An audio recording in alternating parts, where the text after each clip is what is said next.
1984లో ఒక కీలకమైన తీర్పులో భారత సుప్రీంకోర్టు ఒక ఉత్తర్వులు ఇవ్వటం జరిగింది. అదేంటంటే ఆర్టికల్ 39A ఏదైతే ఉచిత న్యాయ సేవలు ప్రభుత్వాలు అందించాలి అని ఉందో అది కేవలం ఆదేశిక సూత్రం మాత్రమే కాదు, అది జీవించే హక్కులో అంతర్భాగం.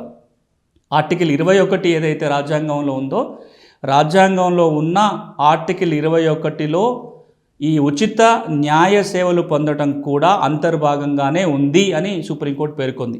అట్లా చెప్పడానికి కారణం ఏంటంటే జీవించే హక్కులో న్యాయం పొందే హక్కు కూడా ఉంది.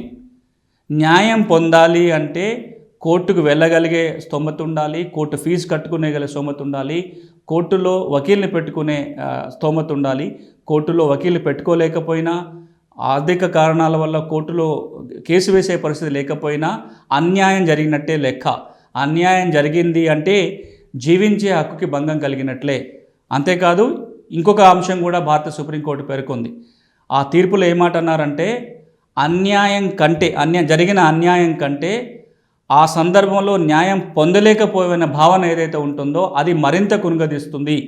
అలా కనుక జరిగితే ప్రజలు రాజ్యం మీద, ప్రభుత్వాల మీద నమ్మకం కోల్పోతారు. కాబట్టి తప్పని పరిస్థితుల్లో ఉచిత న్యాయ సేవలు అందించాల్సిందే అని గౌరవ సుప్రీంకోర్టు పేర్కొనడం జరిగింది.